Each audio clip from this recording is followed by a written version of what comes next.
पिछले वीडियो में मैंने आपको श्रीमद् भगवद गीता के दूसरे अध्ययन के बारे में बताया। अब इस वीडियो में आपको श्रीमद् भगवद गीता के तीसरे अध्याय कर्मयोग के बारे में बताऊंगा। श्रीमद् भगवद गीता के तीसरे अध्याय कर्मयोग से हमें ये सीख मिलती है कि सभी जीव अपनी स्वाभाविक प्रकृति के गुणों के कारण कार्य करने के लिए बाध्य होते हैं। कोई भी प्राणी एक क्षण के लिए भी अकर्मा नहीं रह सकता। भगवान विष्णु के लिए यज्ञ के रूप में किया गया कार्य अवश्य करना चाहिए। कर्मफलों की आसक्ति के बिना काम करना सीखना चाहिए।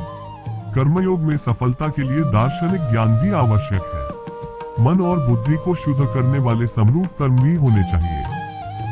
समाज के लिए एक उदाहरण प्रस्तुत करने के लिए श्री कृष्ण सुझाव देते हैं कि अर्जुन को कर्मयोग का अभ्यास करना चाहिए। महान व्यक्तित्वों को हमेशा दुनिया के लिए मानक स्थापित करने के लिए एक अनुकरणीय तरीके से कार्य करना चाहिए।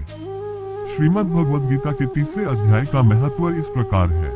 इस अध्याय में श्री कृष्ण अर्जुन को कर्मयोग यानी कर्म करने के बारे में समझाते हैं। इस अध्याय में बताया गया है कि सभी जीव अपनी स्वाभाविक प्रकृति के गुणों के कारण कर्म करने के लिए बाध्य होते हैं। इस अध्याय में बताया गया है कि कोई भी प्राणी एक क्षण के लिए भी अकर्मा नहीं रह सकता। इस अध्याय में बताया गया है कि कर्म करना अनिवार्य है। इस अध्याय में बताया गया है कि अपने स्वधर्म को पहचानना चाहिए। इस अध्याय में बताया गया है कि अपने स्वधर्म के क्षेत्र में एक उच्च आदर्श स्थापित करना चाहिए।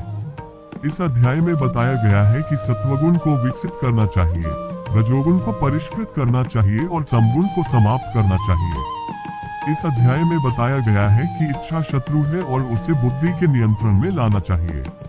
इस अध्याय में श्री कृष्ण कर्मयोग या कर्मयोग की व्याख्या करते हैं। वे अर्जुन को समझाते हैं कि कोई भी व्यक्ति एक क्षण के लिए भी कर्म किए बिना नहीं रह सकता।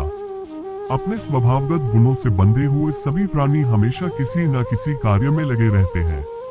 श्रेष्ठ वे लोग हैं जो कर्मयोग का अभ्यास करते हैं और बाह्य रूप से अपने उत्तरदायित्वों को पूरा करने के लिए लगन से काम करते रहते हैं, लेकिन आंतरिक रूप से वे उनसे अनासक्त रहते हैं।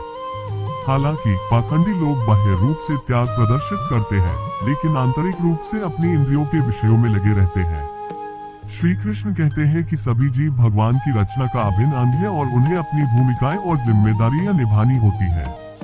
वेदों में स्वर्ग के देवताओं को प्रसन्न करने के लिए यज्ञ करने का निर्देश दिया गया है, जो बदले में भौतिक लाभ प्रदान करते हैं। इन यज्ञों से वर्षा होती है, जो पृथ्वी पर जीवन के निर्वाह के लिए खाद्यान्न उत्पादन में सहायता करती है।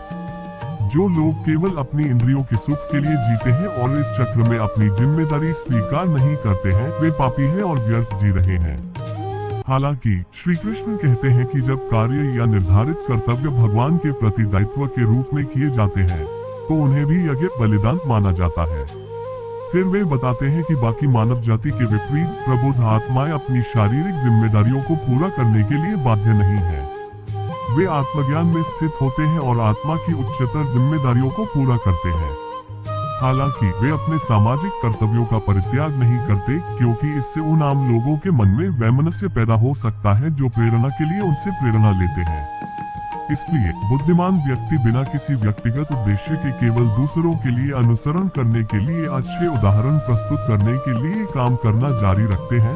अन्यथा अज्ञानी व्यक्ति अपने निर्धारित कर्तव्यों को समय से पहले ही छोड़ सकते हैं।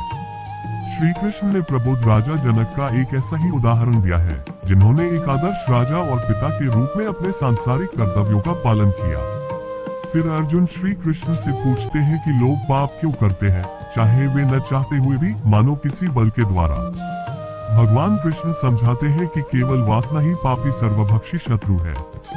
जिस प्रकार धुएं से ढकी हुई आग या धूल से ढका हुआ दर्पण, उसी प्रकार इच्छा व्यक्ति के ज्ञान को ढक लेती है और बुद्धि को भ्रमित कर देती है। अंत में श्री कृष्ण अर्जुन को सलाह देते हैं कि इंद्रियों, मन और बुद्धि को नियंत्रित करके व्यक्ति इच्छा नामक इस शत्रु को मार सकता है, जो पाप का अवतार है। तो ये सब भागवत गीता के तीसरे अध्ययन में बताया गया है।